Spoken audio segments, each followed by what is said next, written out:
नमस्कार दोस्तों, मैं हूँ कहानी वाला। आपको कहानियाँ और कविताएं सुनाता हूँ। आज एक कहानी जिसका शीर्षक है मिट्टी के खिलौने।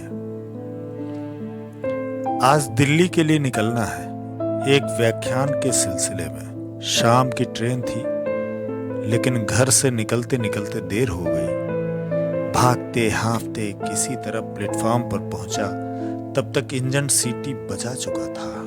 ट्रेन खुलने वाली थी। मैं हड़बड़ तड़बड़ में अपना कोच और बर्थ खोज रहा था, तभी एक दुबले पतले बूढ़े से टकरा गया। उसके सिर पर बड़ी सी टोकरी थी जो नीचे गिर पड़ी। उसमें छोटे छोटे रंग बिरंगे मिट्टी के खिलौने थे, जो अब प्लेटफॉर्म पर बिखर कर टूट गए थे। एक तो वैसे ही मुझे देर हो रही थी, उस पर यह आफत। मैंने माथा पीट लिया। हालांकि गलती मेरी ही थी, पर अपनी खीज मिटाने के लिए मैं बूढ़े पर बरस पड़ा। क्या बाबा, दिखाई नहीं देता? बेवजह आकर टकरा गए।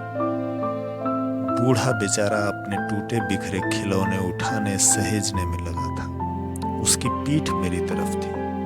उसने धीरे से अपना चेहरा मेरी तरफ घुमाया, फिर बोला, गलती हो गई बाबूजी। उम्र हो गई है ना, तो दिखता कम है। उसके शब्दों में कातरता थी। पर यह क्या? बूढ़े का चेहरा देखते ही मैं चौंक उठा। अरे बुद्धन काका, तुम यहां कैसे? ये क्या टोकरी, खिलौने?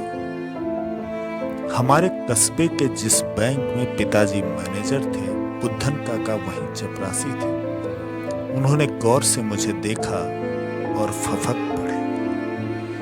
इधर ट्रेन धीरे धीरे सरकने लगी थी और बुद्धन काका मेरा हाथ थामे बिलख रहे थे। कुछ मिनटों में ही ट्रेन प्लेटफॉर्म छोड़ निकल गई और मैंने काका को प्लेटफॉर्म पर लगी एक खाली बेंच पर ले जाकर बिठाया। मैं अवाक था, इतने सालों बाद उन्हें इस हाल में देखकर। मैंने पूछा, काका ये सब क्या है? गोपाल कहाँ है? और उसकी बांसुरी? कितने साल हो गए उसे देखे? और आप ये सब क्यों? मेरे इतने सवालों में से एक का भी जवाब अभी तक बुद्धन काका ने दिया नहीं था। मेरे कंधे पर सिर टिकाए बस रोए जा रहे थे। उनके आंसू थमने का नाम ही नहीं ले रहे थे। फिर मैंने पूछा, बताओ ना काका, गोपाल कहाँ है? उसका नाम सुनते ही उनकी आंखों से मानो आंसुओं का सैलाब निकल पड़ा। मैं अपने ही सवालों में घिरा समझ नहीं पा रहा था कि बुद्धन काका के साथ आखिर हुआ क्या। खैर, कुछ देर बाद जब उनके आंखों का स्रोत सूखा तो भर्राए गले से बोले, क्या बताएं बाबू, गोपाल हमें छोड़कर चला गया। 12 बरस हो गए उसे गए हुए। कहाँ गया आज तक पता नहीं। पुलिस थाने के भी बहुत चक्कर काटे, पर आज तक उसका पता कोई नहीं बता पाया बाबू। क्यों, कहाँ, कैसे, कोई नहीं बता पाया बाबू। बुद्धन काका फक पड़े थे, रो रहे थे, और उनकी बातें सुनकर मैं भी उलझा हुआ था। उन्होंने कहा कि इसीलिए अब मैं ट्रेनों में खिलौने बेचता हूं कि शायद कभी आते जाते मेरा गोपाल मुझे कहीं दिख जाए। तुम तो उसके बचपन के साथी थे, उसके सब गुण अवगुण सब जानते थे। बताओ क्या कमी थी उसमें? लाखों में एक था मेरा बेटा, हीरा था हीरा। पर उन लोगों ने मुझसे मेरा लाल छीन लिया। छीन लिया? किसने छीन लिया? हुआ क्या काका, साफ साफ बताओ ना। मैंने कहा, क्या बताएं बबुआ, जब तुम्हारे बाबूजी का तबादला शहर के लिए हो गया तो उनकी जगह दूसरे साहब आए। उनकी एक बिटिया थी, बड़ी सुघड़ सलोनी। जब गोपाल शाम को गंगा किनारे बांसुरी की तान छेड़ता तो तमाम लोगों की तरह वो भी खुद ब खुद खींची चली आती, और जब तक गोपाल थमता नहीं वहीं बैठी रहती। धीरे धीरे दोनों में प्रेम हो गया।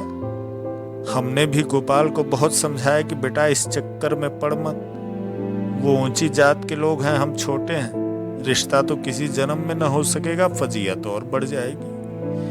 बुद्धन काका का कहना और बिलख बिलख कर रोना साथ साथ जारी था। बोले, पहले तो उन लोगों ने हमें और गोपाल को डराया धमकाया, फिर लड़की पर जुल्म ढाया।